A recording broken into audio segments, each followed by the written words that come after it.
جی فرمائیے جعفر بھائی. ہاں بھائی، یہ کون ریکارڈ کر رہا ہے؟ یہ میں ہی ریکارڈ کر رہا ہوں. اچھا بھائی، کہیں شیئر نہ کریے گا. نہیں نہیں نہیں، دیکھیں کیا ہوتا ہے کہ ہم لوگ جو ہے جیسے ریکارڈ کرتا ہوں میں تو جی ظاہر سی بات ہے کہ بھائی میں ایک انسان ہوں، مجھ سے بھی غلطیاں ہو سکتی ہیں اور آپ سے بھی بات کہنے میں غلطیاں ہو سکتی ہیں.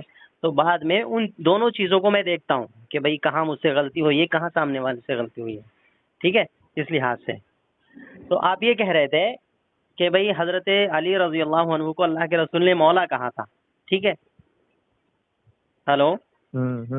تو میں نے کہا میرے بھائی اگر مولا کہہ دیا تو اس کا مطلب یہ ہرگز نہیں ہوتا ہے کہ رسول اللہ کے بعد میں اب حضرت علی ہی مولا ہو گئے، بلکہ اللہ کے رسول نے جہاں حضرت علی کو مولا کہا تھا وہیں دوسرے صحابہ کو بھی مولا کہا ہے اللہ کے رسول نے. بلکہ سیدنا زید بن حارثہ رضی اللہ عنہ کو بھی اللہ کے رسول نے کہا تھا کہ یہ سب کے بھی مولا ہیں اور میرے بھی مولا ہیں. یہاں حضرت علی کو تو صرف یہ کہا تھا تمہارے مولا ہیں، جس کا میں مولا اس کا علی مولا، لیکن یہاں زید بن حارثہ کو تو یہ تک کہا تھا اللہ کے رسول نے یہ ہمارے بھی مولا ہیں. تو کیا کریں گے آپ اس قول کی وجہ سے؟ کیا حضرت اللہ کے رسول کے بعد میں حضرت زید بن حارثہ کو لیں گے یا ان کو ہی مان لیا جائے گا؟ بھائی نہیں. دیکھیں، اب ایک چیز آپ سمجھیں. جی زید بن حارثہ کو رضی اللہ تعالیٰ عنہ اور دیگر صحاباؤں کو اللہ کے رسول نے مولا کہا ہے، ہاں میں مانتا ہوں. لیکن جب آپ مولا کا عربی میں ترجمانی دیکھیں گے تو اس میں بھائی 24 یا 25 معنی آ جاتے ہیں مولا شبد، جی مولا ورڈ جی کے، جی جس میں سے سب سے پہلی چیز تو ہو گیا دوست. جی ٹھیک ہے، اچھا مطلب جی آپ کا ساتھی. دوسری چیز ہو گیا آزاد شدہ غلام. ٹھیک ہے. تیسری چیز ہو گیا پروٹیکٹر، یعنی کہ کون؟ لیڈر، مولا. ٹھیک ہے تو آپ کون سا معنی لیتے ہیں اس میں؟ بھائی دیکھیے، ہم کوئی معنی نہیں لیں گے، ہم وہی معنی لیں گے جو اللہ کے رسول نے جس حساب سے ثابت کیا ہے. کیا پہلی ثابت چیز کیا ہے؟ تو وہی اسی پہ آ رہا ہوں. جی پہلی چیز تو یہ کہ مولا بولنے سے پہلے انہوں نے کہا کیا، آپ یہ دیکھیں.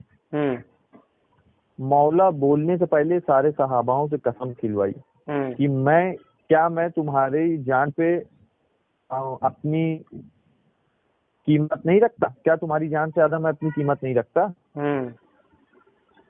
تو صحاباؤں نے کہا بلا یا رسول اللہ. اور اس کے بعد کیا کہا؟ من کنت مولا فہذا علی مولا. اور اسی سے ایک پہلے آپ حدیث پڑھیں گے تو اس میں کہا تھا میں تمہارے بیچ میں 2 چیزیں چھوڑ کے جا رہا ہوں، 2 بھاری چیزیں جن کو پکڑ لو گے تو کبھی گمراہ ہی ہوگے. پہلا قرآن ہے، دوسرے میرے اہل البیت ہیں. جی ٹھیک ہے، تو اس میں کسی کا کوئی اختلاف کہاں ہے؟ جی تو اختلاف نہیں ہے تو پھر آپ قرآن کو اہل بیت کو کیوں نہیں پکڑتے بھائی اللہ کے بندو، شروع میں ہی میں نے یہ بات کہی ہے، شاید آپ نے غور سے نہیں سنا.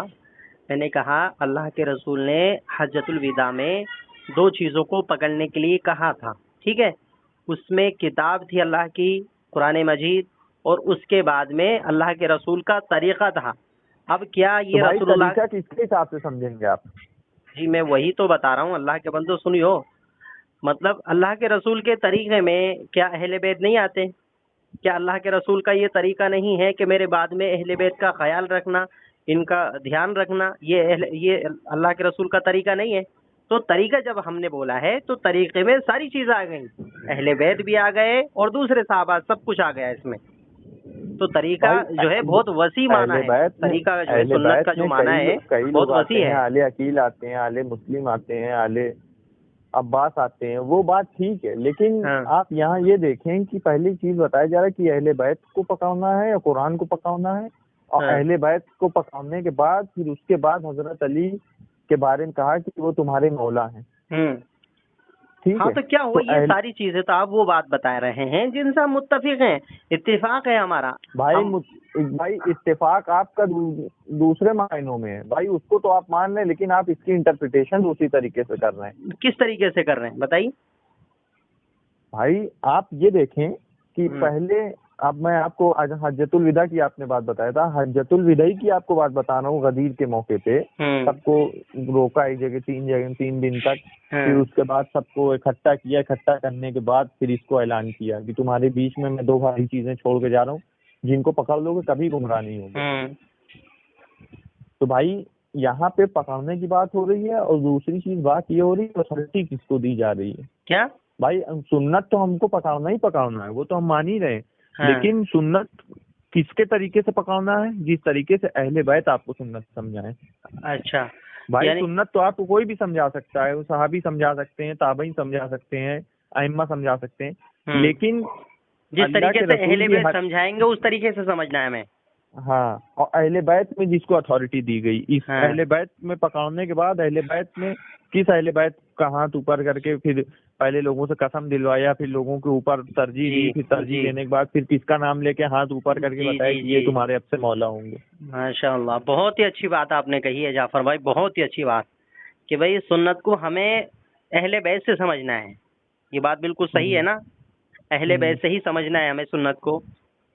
اب یہ جو جملہ ہے نا آپ کا کہ اہل بیت سے ہمیں سنت کو سمجھنا ہے، میں سمجھتا ہوں تمام شیعہ برادری پر ایسا زوردار تماچا ہے جس کا جواب ہی نہیں ہے شیعہ کے پاس۔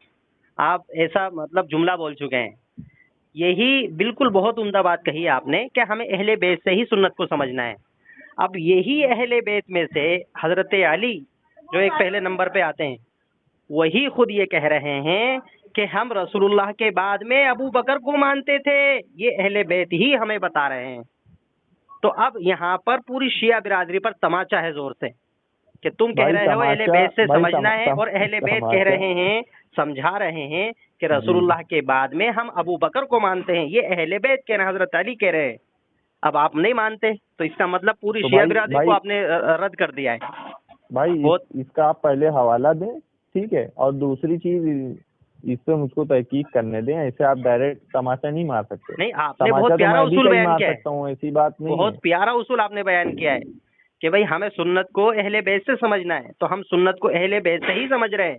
حضرت علی رضی اللہ عنہ جو اہل بیت میں نمبر 1 پہ آتے ہیں، وہی خود یہ کہہ رہے ہیں کہ ہم اللہ کے رسول کے بعد میں ابو بکر کو مانتے تھے۔ اس بات سے آپ متفق ہیں کہ اہل بیت کے حساب سے آپ کو سنت سمجھنا ہے؟ جی بالکل، اس میں کوئی شک کی بات نہیں ہے بھائی، آپ اس بات کو ہم تو الحمدللہ مان رہے ہیں۔ ان سے جو جنگ کرے گا وہ سنت سے جنگ کرے گا۔ کس نے جنگ کی ہے بھائی؟ جنگ جمل میں کون آیا تھا؟ جنگ صفین میں کون آیا تھا؟ اب جنگ جمل ہوئی یا جنگ صفین ہوئی، ان کے بارے میں قرآن نے دونوں گروہ کو مومنین کہا ہے۔ وَإِن طَائِفَتَانِ مِنَ الْمُؤْمِنِينَ اقْتَتَلُوا فَأَصْلِحُوا بَيْنَ أَخَوَيْكُمْ، یہ قرآن کریم کی آیت ہے۔ قرآن کریم پڑھا ہے آپ نے؟ بھائی قرآن تو تب مکمل ہو گیا تھا، جنگ جمل جنگ صفین سے کئی سال پہلے مکمل ہو گیا تھا، بالکل بے شک پورا ہو گیا تھا، لیکن قرآن کریم صرف رسول اللہ کے زمانے تک محدود نہیں ہے بلکہ آنے والے قیامت تک یہ لوگوں کے لیے۔ لیکن آپ نے اس کو یہاں پہ انٹرپریٹ کیسے کر دیا؟ بالکل کریں گے۔ اس میں 2 جماعتیں جو اس میں بتائی گئی ہیں کہ مومنوں کی 2 جماعتیں جو آپس میں لڑیں گی، وہ دونوں مومن ہوں گی، اور ان میں صلح کرا دینا۔ حضرت حسن نے صلح کرائی ان دونوں میں۔ بھائی یہ تو پیشن گوئی قرآن نے پہلے ہی کر دی تھی نا۔ تو بھائی تو